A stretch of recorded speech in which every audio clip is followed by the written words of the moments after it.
Sobat Ina News, sekarang saya sedang berada di Jalan Hayamuruk, Denpasar, Bali. Sobat Ina News mau tahu saya mau menuju ke rumah siapa? Yuk ikut.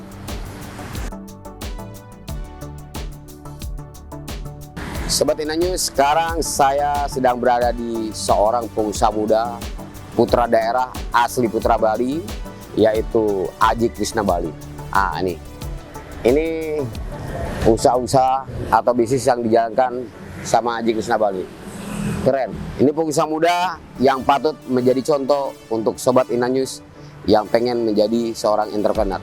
Yuk, kita lihat ada apa dia di garasinya. Yuk. Dah. Sobat Ina News, Ajik ini seorang pengusaha muda, ya. Dia juga pecinta otomotif. Nah, buat teman-teman kita lihat di garasinya ada apa nih. Beliau ini passionnya otomotif, jadi beliau banyak mengkoleksi mobil-mobil keren. Ya, yuk kita lihat.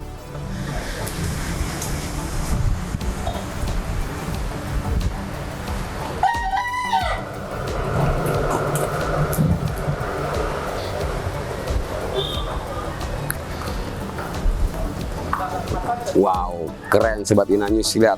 Ini mobil-mobilnya ada Porsche, ada Lamborghini, ada Audi, ada Rubicon. Dan ini nih yang lagi kita incer, ada Morgan juga nih. Lagi diurus sama teman-teman krunya dari Aji Krishna, ya. Nanti teman-teman jangan lupa saya ada ngobrol sedikit buat teman-teman Sobat Innya. Siapa sih sosok si Aji Krishna Bali ini, ya? Tunggu ya nanti obrolannya. Dan jangan lupa teman-teman yang nonton di YouTube channelnya Ina News, jangan lupa subscribe, like, and comment, ya. Tunggu berikutnya, ya. Oke. Halo Sobat Ina News, sekarang saya sedang berada di depan garasi Ajik, ya. Sobat Ina News, Ajik ini kan seorang entrepreneur muda, ya. Ajik ya, putra asli Bali gitu loh.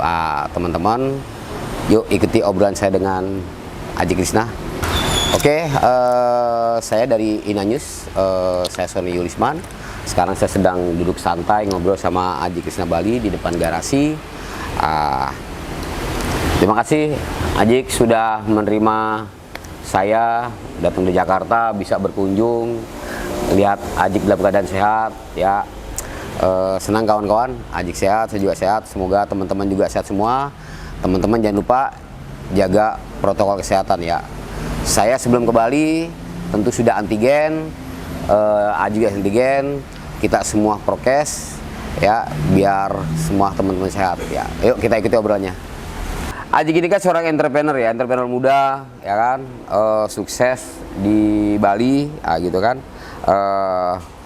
Teman-teman, Ajik ini berhasil mengelola bisnisnya di Bali. Nah, teman-teman Sobat Ina News, siapa sih yang nggak tahu pusat oleh-oleh di Bali? Ini saya sekarang dengan ownernya langsung. Jadi teman-teman Sobat Ina News mungkin bisa bagaimana kisah perjalanan Ajik menjadi besar, bisa membangun bisnisnya. Teman-teman mungkin mau tahu gitu loh. Jadi gimana sih jalan ceritanya Ajik bisa sampai merambah, ya kan, ya, biar teman-teman tahu informasinya supaya ini menjadi pemacu nih, semangat untuk kaum muda Indonesia supaya bagaimana bekerja keras membangun usaha. Silakan Ajik. Ya, kalau cerita tentang perjalanan sih prosesnya panjang banget, ya, singkat aja. Bahkan hari ini juga tayang di TV, ada 2 stasiun TV ya hari ini, ya. Dan ntar lagi jam 12 ada tayang juga. Emang perjalanannya dari nol. Apapun yang dilakukan selama ini semua itu tidak instan. Semua itu butuh proses. Dan prosesnya cukup panjang. Ya.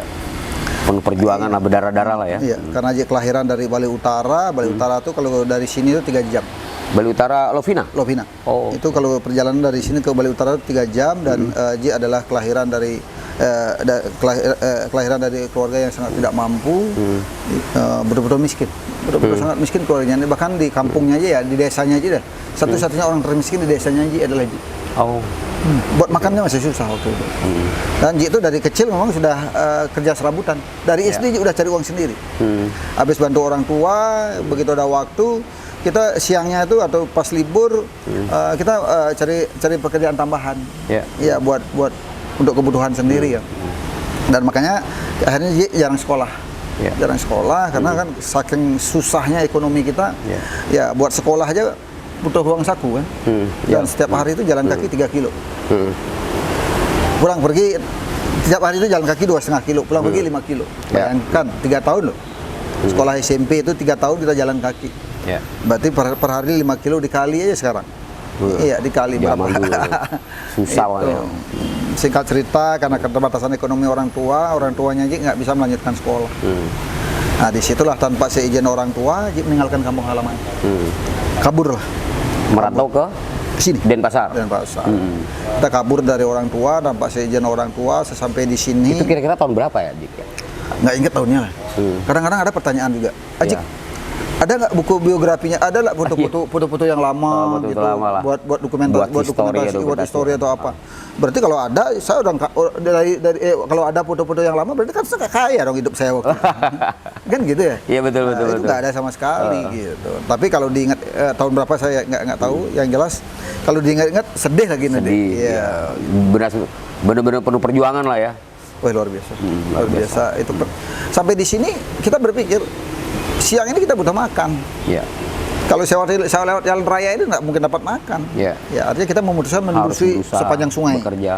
Menelusuri sepanjang sungai ya tujuannya kan cari minum kan nggak susah. Zaman itu mata air gampang. Terus air yang kita minum air kuku itu yang baru habis panen sawah itu kan, karena pasti jam segini airnya itu hangat-hangat kuku kan, kayak di dispenser lah gitu. Untuk bertahan hidup ya. Makan yang kita cari terpaksa mencuri demi isi perutnya Ji, semangka, pepaya, mangga.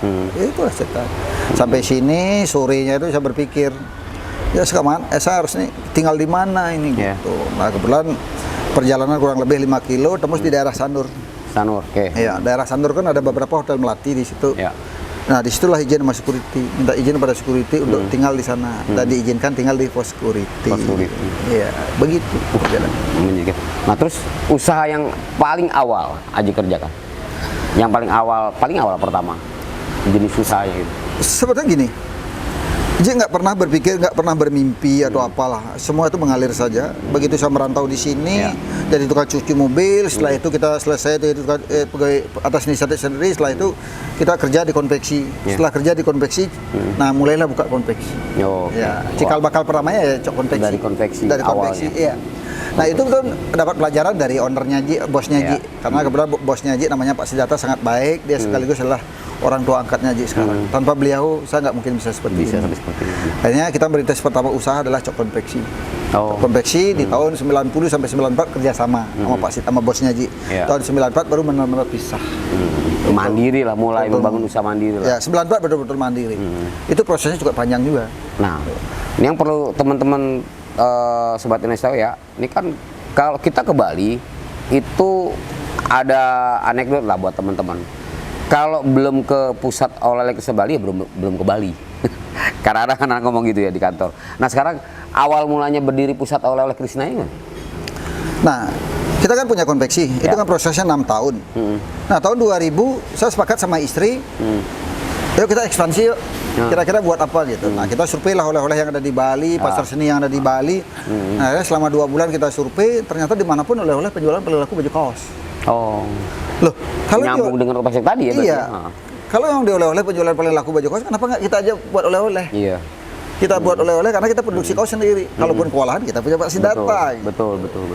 Hanya kita putuskan tanggal 16 bulan 5 2007 dibukalah Krisna pertama. Bersebelahan dengan cok konveksi yang pertama. Dekat rumah sini. Dekat rumah sini. Nah, itu cikal bakal. Cikal pertama. Itu Krisna yang pertama di 2007. Itu kecil, masih kecil dan prosesnya juga nggak mudah. Untuk promosi, untuk sini. Nah, akhirnya setelah 6 bulan kemudian namanya Krishna Oleh-oleh. Setelah 6 bulan kemudian jalan. Nah, cuman karena tempatnya kecil, kita mutusin lagi bagaimana membuka Krishna yang lebih besar. Dibukalah yang lebih besar tanggal 16 bulan 5 2008. 2008. Nah, karena Krishna 1 dan 2 bukan daerah pariwisata, daerah Denpasar ini kan Denpasar nih, bukan daerah pariwisata. Karena Krishna 1 dan 2 bukan daerah Denpasar, bukan daerah pariwisata. Kita memutuskan sama istri, kita buka oleh-oleh daerah pariwisata, tapi investasinya agak mahal. Gitu. Akhirnya tanggal 16 bulan 5 2009 dibuka Krishna yang ketiga, itu di daerah pariwisata. Di ketiga di mana? Kuta? Kute. Ya, Nah, karena Krishna 1, 2, dan 3 buka jam 8 sampai jam 10. Sedangkan di atas jam 10 pengunjung maksa nih. Ternyata masih banyak pengunjung. Ya kan tahu kan Krishna rame banget kan? Rame banget. Nah, itu maksa orang belanja. Gimana caranya nih? Kita harus jadi pionir di seluruh Indonesia atau mungkin di seluruh Indonesia lah. Kita membuka oleh-oleh 24 jam. 1 November 2010 dibuka Krishna yang 24 jam dekat Bandara Ngurah Rai. Kan kadang-kadang orang mau misalnya terbang ke Jakarta atau ke daerah asalnya itu dia mau berangkat pagi, ya belanjanya malam gitu kan. Kalau pagi ketinggalan pesawat. Nah, itu udah bagus itu bisa 24 jam artinya makanya jadi pionir seluruh Indonesia. Makanya di mana ada oleh-oleh yang buka 24 jam? Betul. Hanya di Bali. Gitu. Keren. Iya. Nah, kalau saya boleh tahu udah berapa outlet nih pusat olahraga di Bali? Yang sampai sekarang hari ini lah berapa? Total 32 outlet, jumlah karyawan 2.500 karyawan. Wow. Iya. 32 outlet? 32 outlet dan karyawan 2.500. Dan usia sekarang perusahaannya Ji adalah hampir jalan 15 tahun. Berarti setiap tahun ada 2 outlet. Ada 2 outlet. Masih lebih lagi kan? Itu memang ditarget ya? Ditarget pokoknya 2 tahun harus ada outlet baru? Enggak juga. Tapi itu semua di Bali ya? Oleh Surabaya. Oh, Surabaya? Ya, Surabaya ada, sempat ada di Jakarta, tapi pandemi tutup. Iya. Kita satu-satunya tutup outlet selama ini hanya di Jakarta, yang lainnya belum ada. Tapi memang sih ya kan trademarknya Bali nih. Ya Bali kan apa namanya ya orang tahu semua seluruh dunia datang ke Bali untuk berwisata, ya kan, dan harus bawa oleh-oleh gitu kan. Gitu loh. Dan itu semua diakomodir sama Ajik ya. Gitu. Nah, kalau selain pusat oleh apalagi kira-kira yang kalau bicara oleh kita kan 32 outlet. Oleh tadi, ya, kita kan 32 outlet. Sebenarnya kalau bicara oleh-oleh itu ada 8 oleh-oleh. Sisanya itu ada restoran, ada water sport, ada Krishna Adventure, ada Krishna Beach Street, ada ada bebek tepi sawah, ada Berlin Gastro. Jadi merambah kemana-mana ya? Iya. Tapi intinya sih itu dunia wisata dan kuliner lah intinya ya. Yang penting tidak keluar dari core bisnis kita. Betul, betul. Mungkin kalau dari oleh-oleh buka bengkel nggak mungkin. Iya.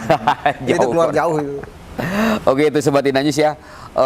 Menarik sekali perjalanan dari Ajik Krishna ya, mulai dari merantau susah payah berdarah-darah membangun hidup di Denpasar, terus akhirnya pelan-pelan membangun bisnis, akhirnya sekarang bisa merambah ke bisnis lain. Nah, ini patut dicontoh buat teman-teman Sobat Inanyus bahwa semua harus kerja keras, penuh semangat, ya kan, pantang menyerah ya Ajik ya, gitu loh. Nah, ini sekarang kita di luar bisnis nih, ya. Setelah sukses ya, statusnya kan, nah ini passion Ajik nih otomotif nih. Ya kan, passion otomotif nih kebetulan sebenarnya saya ada di depan garasi ya kan, ada beberapa mobil-mobil supercar ya kan di belakang saya yang cukup keren ya, yang tentu harganya mahal. Nah, sejak kapan sih Ajik senang di dunia otomotif? Ya pastinya kan semenjak karir kita, usaha kita mulai berkembang dan maju kan. Kalau sebelum itu kan nggak mungkin bisa beli kan. Artinya yang jelas Krishna itu 2007 buka, 2008 buka, 2009 pas umur 35 tahun ya kita udah menikmati rasanya omset miliaran lah gitu. Lalu di sana ya harus ada penyaluran. Ya, paling tidak artinya hasil jerih payah kita harus dinikmati kan, tetapi bukan untuk show off ya. Kita dinikmati dan tidak lupa juga kita asal mulanya. Betul, cikal bakal awalnya kan jadi tukang cuci mobil. Betul. Nah, suatu ketika kalau saya ada rezeki, kalau saya mampu saya akan beli mobil semampu saya. Gitu. Akhirnya kita belilah mobil sport. Ya, artinya kurang lebih kita main mobil sport itu di 2009 ya. Artinya ini kan koleksi untuk apa ya? Bahwa ini loh saya ya kan, setelah saya sukses, saya kan harus memanjakan diri nih kan, menikmati hasil perjuangan ya kan. dituangkanlah ke otomotif daripada hobi yang lain yang nggak Iya, jelas. iya. Ya saya kebetulan passion otomotif. Wah iya sih, mendingan ini kan bisa dilihat ya kan, bisa dipandang. Oh inilah hasil jerih payah selama ini gitu. Nah sobat, itu ya contoh yang positif ya. Ketika kita berhasil, ya kita harus menyalurkan hobi kita gitu loh. Tapi yang sesuai dengan passion. Nah kebetulan Ajik passionnya otomotif, ya jadi dia salurkan semua hasil jerih payah di otomotif gitu. Jadi biar benar-benar ini buat refreshing juga sebenarnya ya, main mobil ya kan, biar ngerasain ini keringat saya asin apa manis nih. Dan Gitu. lagi juga kita jarang bawa. Ya, Buat mandang aja udah seneng kan, wah ya kan, mandang sambil nyantai ya kan, pas lagi liburan liatin, oh ini saya punya Morgan, ini hasil kerja keras saya punya Ferrari, punya Lamborghini hasil kerja saya gitu. Artinya supaya supaya nggak stres juga kan, mikirin bisnis setiap hari ya stres juga lah gitu. Kadang-kadang perlu hiburan gitu. asal jangan memaksakan. Betul, Iya, jangan iya. maksakan. Dan jangan sampai bermasalah gitu. Betul itu, jangan saya bermasalah. Oke. Nah, satu lagi nih terakhir sobat Inanyus, ini ada satu pertanyaan yang sebenarnya terakhir nih. Sekarang kan karena Ajik bermain di passion otomotif, akhirnya kan Bapak Bamsud ya kan, yang sama-sama kita kenal sebagai ketua umum ini mempercayakan kepemimpinan IMI ada di pundak Ajik nih. Ini kan wah berat lah Ajik ya. Nah, ini berkaitan dengan dunia otomotif di Bali setelah Ajik dipercaya sebagai ketua IMI Pengda Bali. Punya rencana apa nih Ajik untuk membesarkan dunia otomotif di Bali ini, supaya dari dulu kan dunia otomotif Bali itu ngetop lah keren lah. Nah sekarang Ajik sebagai pucuk pimpinan untuk di Pemda Bali punya rencana apa nih kira-kira buat kawan-kawan otomotif Bali? Iya, kebetulan Ji itu baru dilantik kemarin tanggal 19 Maret kemarin sebagai resmi sebagai ketua IMI Pemprov Bali. Nah, mau tidak mau karena ini di awal di organisasi, belum pernah di organisasi, ya tentunya perlu banyak belajar. Harus banyak belajar. Perlu banyak belajar. Nah, karena saya lihat teman-teman di Bali, terutama klub-klub otomotif, ngelihatnya kan dari sisi luarnya kan, Aji suka otomotif, tetapi secara aturan keorganisasian Aji belum paham, belum ngerti. Dan Bamsud juga meminta Ji biar tetap untuk mau jadi ketua IMI Bali. Dan saya selalu bilang juga sama Pak Bamsud, saya belum pernah di organisasi. Kalaupun saya suka otomotif sebagai buat hiburan buat saya, betul. Buat menikmati hasil kerja keras saya. Tetapi kalau saya di organisasi di IMI, tentunya saya harus banyak belajar. Dan sempat saya 6 bulan saya nolak. 6 bulan dan teman-teman di Bali juga minta, tetapi kita tidak nolak, bukan artinya jaim ya. Karena merasa belum mampu, belum tepat saja. Belum pas lah. Tetapi mau tidak mau di tahun ini minggu kemarin akhirnya dipilih secara aklamasi. Akhirnya ya udahlah, mungkin udah dikasih jalan seperti itu. Ya begitu dikasih mandat sebagai ketua IMI Pemprov Bali, nggak ada kata berat buat kita. Ya ngalir aja. Yang penting ini kan ketokohannya lah. Yang bekerja kan nanti ada staf pengurus segala macam. Itu nanti yang penting kan kuncinya kolaborasi, bekerja sama. Tinggal Ajik mengemas itu aja sih. Nah, semua orang tahu di dunia nih, bulan depan ini Mandalika, ya kan? Nah, saya dapat informasi teman-teman pecinta otomotif mereka akan berkunjung ke Mandalika dan pulangnya pasti mampir ke Bali. Ajik punya rencana apa untuk menyambut teman-teman otomotif? Kan banyak sultan di Jakarta, guru Ferrari, Lamborghini, motor besar, semua nanti pasti akan mampir ke Bali. Ajik punya rencana apa buat mereka?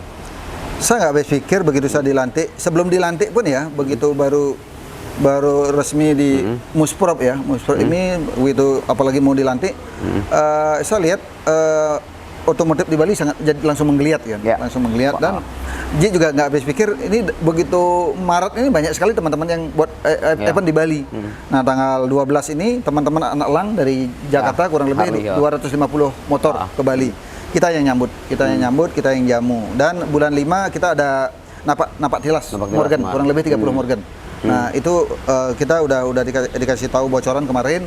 Ajik kita mau ke Bali di bulan 5. Bulan 5 kita buat acara napak tilas Morgan. Kurang lebih target 30, minimal 20 ya.